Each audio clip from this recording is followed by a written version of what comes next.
pukul 17 waktu Indonesia Barat. Soal perjuangan ke pusat, apapun yang diminta oleh pemerintah Aceh, Lon sebagai wakil Aceh siap memperjuangkan.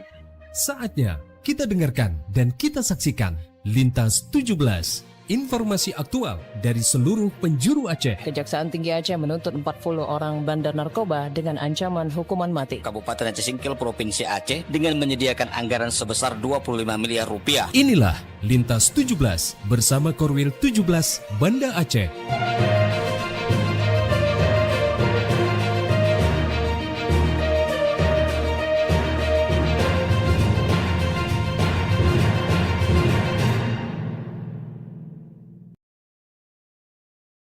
Assalamualaikum warahmatullahi wabarakatuh. Dari Jalan Sultan Iskandar Muda nomor 13 Banda Aceh. Saya Arso bersama presenter dari RRI Sekorwil Nusantara 17 Banda Aceh, Melabu, Takengon, Sabang, dan Singkil mengantarkan Lintas 17. Siaran berita berjaringan menyajikan informasi aktual yang terjadi di berbagai penjuru Aceh. Edisi hari ini Kamis 4 Juni 2026.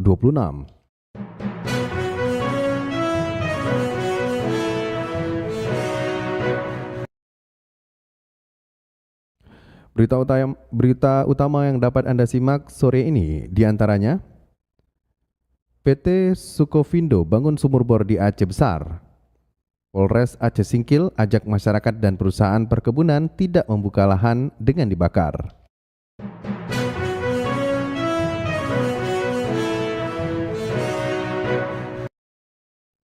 Siaran berita berjaringan ini dapat juga Anda akses melalui RRI Digital serta turut disiarkan Radio Muna FM Subulu Salam, Merdu FM Bidijaya, Radio Sapa FM, Suara Bujang Salim, Luxmawe, Radio Asalam Uin Araniri Darussalam, Banda Aceh, Radio Suara Sabang, Radio Mutiara FM PD, Radio Cempala Kuneng, Aceh Timur, Radio Suluh Tapiang, serta dirile RRI, Radio Rimbaraya.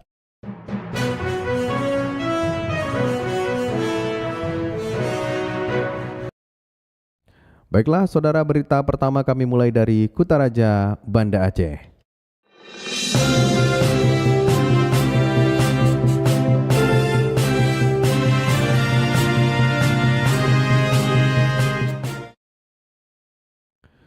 Pemerintah Kabupaten Aceh Besar apresiasi pembangunan sumur bor di Gampong Lamblut, Kecamatan Darul Kamal oleh PT Sukovindo Persero.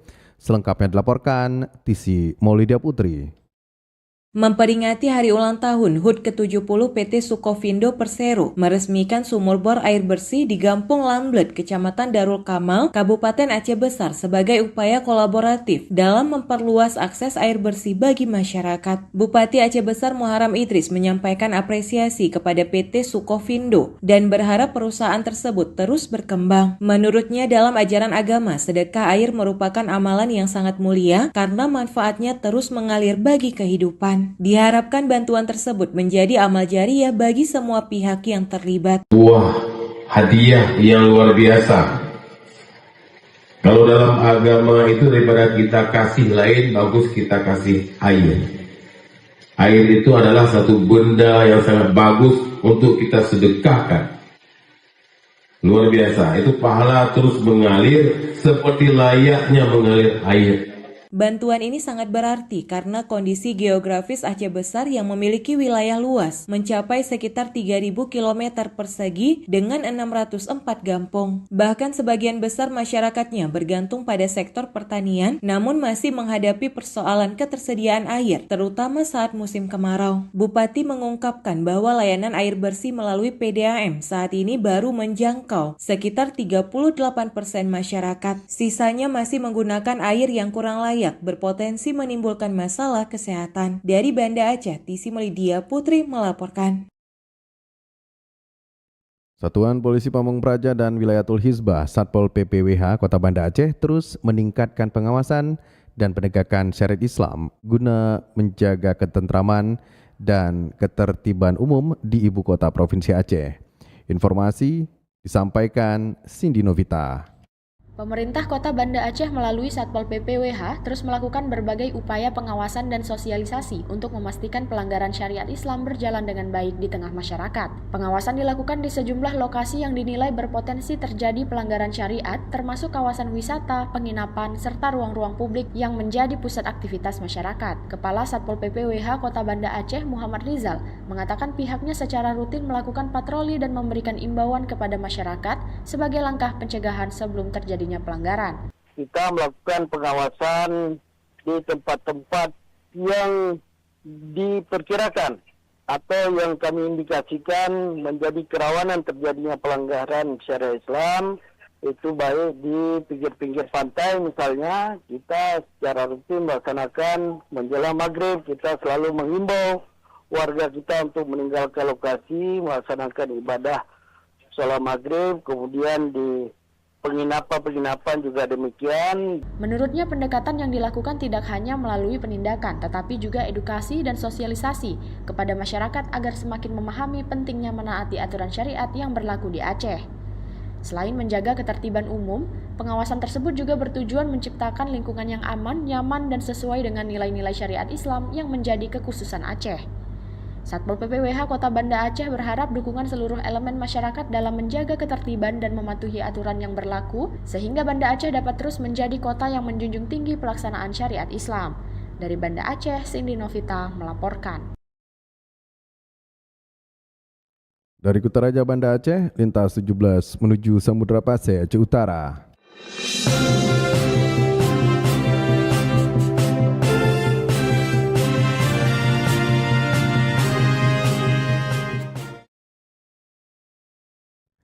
Tekan angka kecelakaan, Satuan Lalu Lintas Satlantas Polres Aceh Utara membagikan brosur himbauan tertib lalu lintas kepada para pengguna jalan. Berikut laporan disampaikan Saifullah Nurdin. Guna meningkatkan kesadaran masyarakat dalam berkendara, Satuan Lalu Lintas Satlantas Polres Aceh Utara melaksanakan kegiatan sosialisasi dan penertiban lalu lintas di kawasan Simpang Cek Gerik, Luk Sukun, Aceh Utara dengan membagikan brosur himbauan tertib lalu lintas kepada pengguna jalan pada Selasa pagi 2 Juni 2026. Kapolres Aceh Utara AKBP Tri Afrianto melalui Kamsel Satlantas Aibda Agusnawan menyebutkan bahawa kegiatan ini bertujuan untuk mengajak masyarakat agar selalu menanamkan sikap disiplin saat berkendara di jalan raya. Hal ini penting agar semua aman dan selamat selama di perjalanan, sehingga angka kecelakaan di wilayah hukum Polres Aceh Utara dapat ditekan semaksimal mungkin. Satlantas Polres Aceh Utara membagikan brosur untuk mengurangi angka-angka kecelakaan sehingga kita bisa mengurangi angka-angka kecelakaan tersebut. Mengajak kepada masyarakat untuk selalu mengindahkan disiplin berlalu lintas sehingga kita aman selamat untuk di jalan. Himbauan seperti sifatnya Aibda Agusnawan juga menambahkan bahawa kedisiplinan di jalan raya bukan sekedar untuk menghindari sanksi hukum, melainkan demi keselamatan diri sendiri dan pengguna jalan lainnya. Oleh karena itu, Satlantas Polres Aceh Utara khususnya unit Kamsel beserta jajaran berkomitmen untuk terus mengelar kegiatan edukatif serupa demi terciptanya keamanan, keselamatan, ketertiban dan kelancaran lalu lintas yang kondusif. Demikian Saifullah Nurdin melaporkan. Dari Lok Sumawe, lintas 17 bergerak menuju dataran tinggi Tanah Gayo.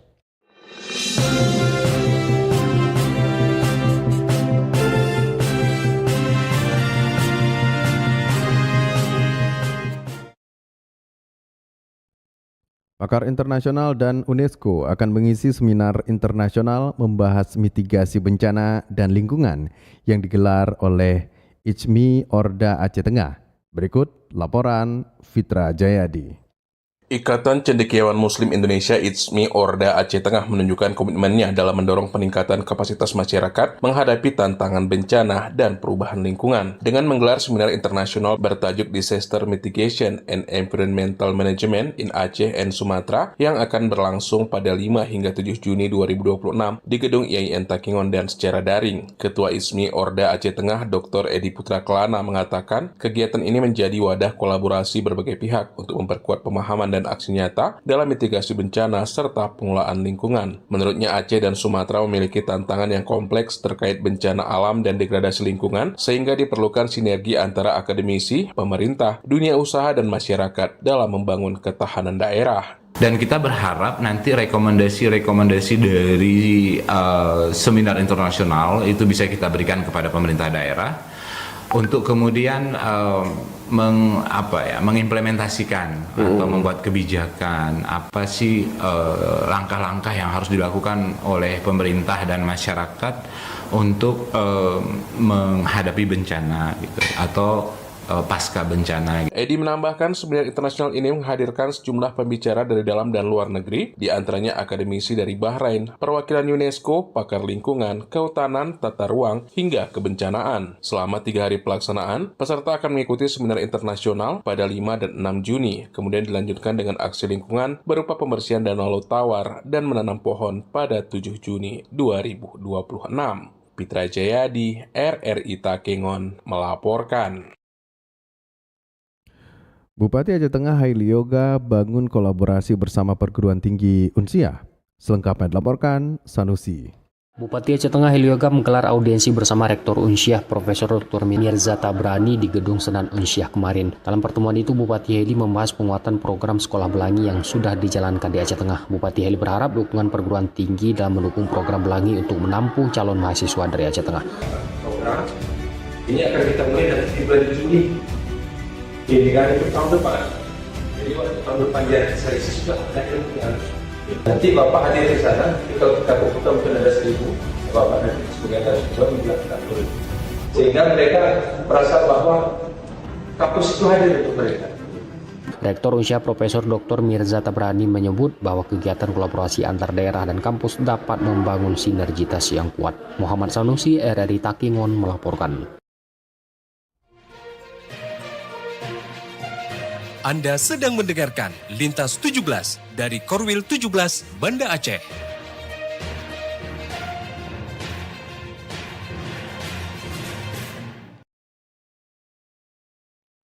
Anda telah menyimak berita-berita dari Kutaraja Banda Aceh, Loksmawe, dan Takengon. Saatnya kami ajak Anda menuju kawasan Bumi Syekh Abdurrauf Asingkili.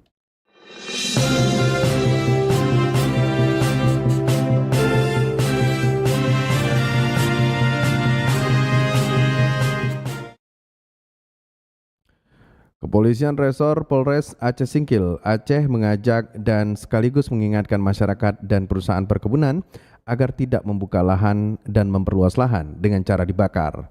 Laporan Salihin Barus. Kepolisian Resort Polres Aceh Singkil Aceh mengajak dan sekaligus mengingatkan masyarakat serta perusahaan perkebunan agar tidak membuka dan memperluas lahan dengan cara dibakar. Hal tersebut selain untuk mencegah terjadinya kebakaran hutan dan lahan atau karhutla di Aceh Singkil yang dapat merusak lingkungan dan mengganggu keselamatan publik. Juga perilaku membuka dan memperluas lahan dengan cara dibakar merupakan tindakan yang dapat melanggar undang-undang. Penegasan tersebut disampaikan oleh Kepala Kepolisian Resort Kapolres Aceh Singkil AKBP Joko Triyono. Dikatakannya pembakaran hutan dan lahan bukan hanya merusak lingkungan akan tetapi dapat melanggar undang-undang. Untuk itu, AKBP Joko Triyono mengimbau kepada seluruh masyarakat dan perusahaan agar tidak melakukan pembakaran hutan dan lahan, terutama menyikapi musim kemarau yang akan terjadi pada bulan Juni hingga Agustus 2026 berdasarkan hasil prediksi Badan Meteorologi, Klimatologi, dan Geofisika BMKG. Sebab ia juga menegaskan pelaku yang dengan sengaja membuka lahan dengan cara membakar dapat dipidana dengan ancaman hukuman 15 tahun penjara dan dikenakan sanksi sebesar 5 miliar rupiah. Sesuai perkiraan BMKG bahwa di bulan Juni, Juli, Agustus ini diprediksi akan terjadi kemarau. Oleh sebab itu kami menghimbau pada masyarakat, pada perusahaan agar tidak melakukan pembakaran lahan atau memperluas lahan dengan cara membakar. Karena kegiatan tersebut melanggar beberapa undang-undang yang ancaman hukumannya bisa 15 tahun dan denda bisa mencapai 5 miliar. Kemudian ketika disinggung soal wilayah yang rentan terjadi kebakaran, terutama saat musim kemarau tiba, AKBP Joko Triyono menjelaskan terdapat pada beberapa kecamatan di Kabupaten Aceh Singkil, Provinsi Aceh, meliputi Kecamatan Singkil, Singkil Utara, Singkohor, dan Kecamatan Kota Baharu. Kemudian juga terdapat beberapa wilayah di Kecamatan Suro, Simpang Kanan, dan Danau Paris, Kabupaten Aceh Singkil. Demikian Salihin Barus melaporkan. Dampak penutupan PT Bensuli Salam Makmur, puluhan karyawan mengadu ke kantor Wali Kota Sebulu Salam. Selengkapnya disampaikan Juprianto. Ruang mediasi di Aula Wali Kota Sebulu Salam menjadi saksi penuntasan sengketa berkepanjangan antara warga dengan penyedia infrastruktur telekomunikasi. Pemerintah Kota Sebulu Salam bersama legislatif sukses memfasilitasi mediasi lanjutan terkait operasional menara BTS milik PT Protelindo. Mediasi itu berfokus pada keluhan warga Kampung Sebulu Salam Utara dan Penanggalan Barat. Keberadaan menara di wilayah itu sebelumnya memicu persoalan di masyarakat. Rapat itu dipimpin langsung oleh Asisten 2 Setdako Joni Arijal, didampingi Ketua Komisi CDPRK Antoni Angkat, Kepala Dinas Perizinan dan Camat Penanggalan. Dalam mediasi itu PT Protelindo wajib membayar dana CSR tertunda sejak tahun 2022 hingga 2026 sebesar 1 juta per tahun per menara untuk Dusun Silak dan Dusun Sejahtera. Selain itu, perusahaan juga wajib mengganti rugi kerusakan elektronik warga akibat operasional atau petir. Pendataan kerusakan 7 hari kerja diawasi pemerintah, perusahaan, dan masyarakat. Namun klaim hanya bisa diproses jika rumah warga sudah dipasangi penangkal petir. Pak Asisten, Pak Kadis, dan seluruh Bapak Ibu yang kami hormati, tentunya ini perlu yang kita dudukkan supaya ini tuntas. Kalau apa yang disampaikan Bu Kultom tadi itu sepertinya menurut kami sepihak. Apa yang disampaikan oleh Bapak Ibu warga kami ini ya, itu juga tidak menjadi ukuran patokan semata. Pemerintah juga diminta segera untuk membahas teknis penanganan tanah longsor di area Menara Dusun Silak, Desa Penanggalan Barat, Kecamatan Penanggalan. Masyarakat menyatakan tidak akan segan-segan mengambil tindakan drastis jika pihak perusahaan menunjukkan gelagat ingkar janji atas komitmen tertulis yang dibuat. Telah menelusuri terlebih dahulu kepada pihak perizinan. Namun kami mendapat jawaban pihak tower tersebut mengantongi izin IMB pada tahun 2006. Demikian Juprianto melaporkan.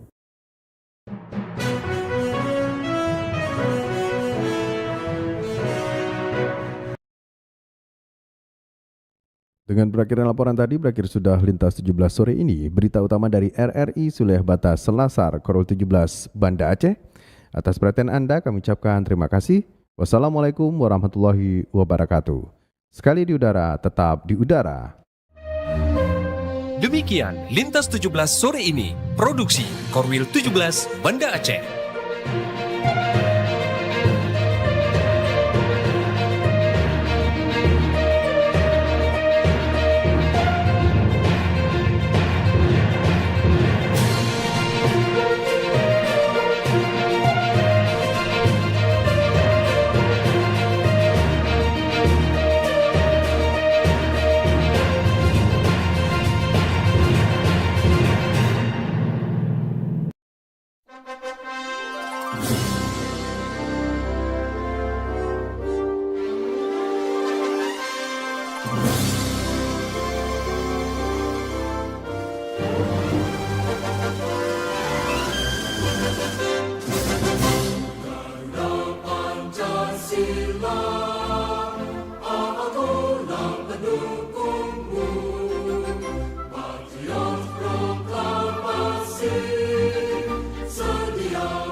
Pancasila dasar